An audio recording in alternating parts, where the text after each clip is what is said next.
for you especially. 866. Okay, I got it. Car 13, out. And if you paid in full on D-Day, you and your family will be safe. If not, you may have to choose to save yourself and leave the others behind. Hey, stop selling things on my show. You're not a valued sponsor who supports the art of public radio, buddy. I, for one, welcome our new Russian masters. We can learn so much from other cultures. Did you know in India, the women protest by setting themselves on fire?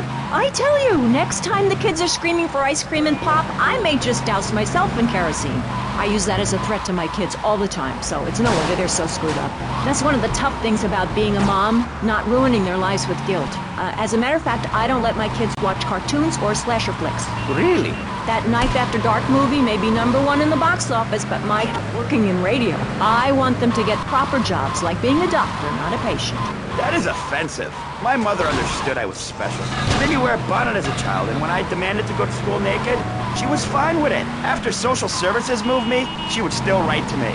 I still remember when she kissed me goodbye.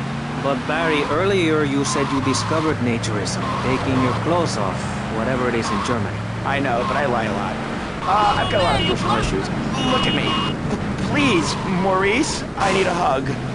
Rage like a wild animal, and you want to ravage one another like there's no tomorrow, but you have to ignore what your body is telling you and work for a higher calling, like construction. We're building a statue, and we need your help. Call me now. Alaska with the song, Do They Know It's the 4th of July? Critics complain it's immoral to meddle in the affairs of other peoples and cultures. Pastor Richards, what do you make of meddling in other people's business like an over-opinionated sociopath? Well, let me say that money could have gone to much better things, like reserving a place by my side in the Pastor Richard Salvation statue. But I digress and plug. Stop doing that. Don't interrupt me, boy. Anywho, I address the Alaska issue in chapter 23 of my book. You see, the Alaskans are lunatics, plain and every day. Oh, I tried to help. I sent a helicopter with copies of my book, but they burned them in a pile for heat. If the people of Alaska choose to live there, let them. But don't come crying when you're tired of eating penguin and it snows 18 feet a day. Yes, but don't you think it's important? I think it's very important to listen to me, young man. That's what makes the state of Florida great. Rather than help improve where they are, people nationwide abandon their hometowns, come down here, and shove their beliefs down everyone else's throats. That's the American way, always has been. We should send some pictures of Florida to those people in Alaska. I tell you, they'd throw down that bear. I'm from Mars. No, you're not.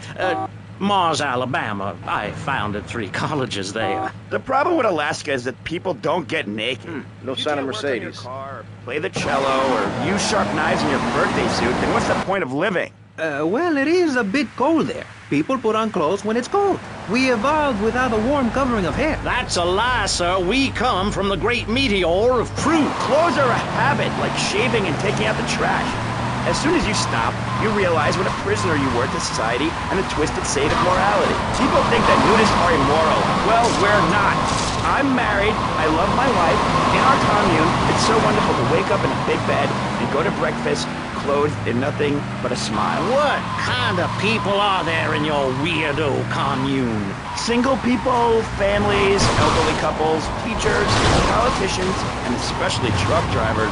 Truck drivers understand what it's like to be by yourself for days on end, with nothing but country music on the radio and a stick in your hand, shifting gears over and over. Truckers realize there's nothing to be ashamed of on the open road.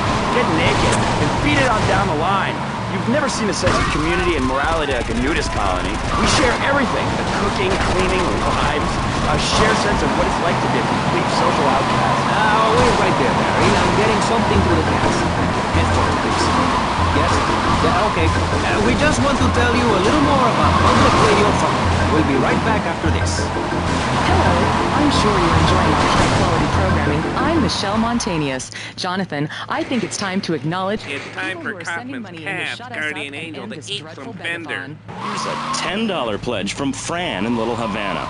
Wow, you think she could have given more than that? Yes, mean bitch. I hope she dies an agonizing death. Absolutely, Michelle. And remember, if you want us to wish you well, dig deep and dig soon. That's right. At any moment, conservatives could vote to end our funding and place a fast food restaurant where our studios are.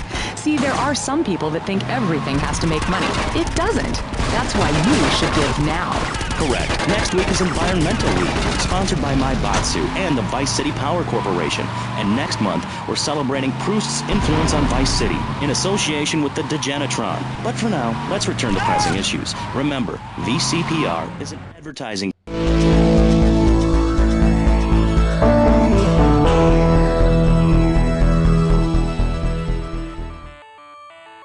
Carry on pressing the issue. Now, when the Europeans were done ruining their continent with bland food and soccer riots,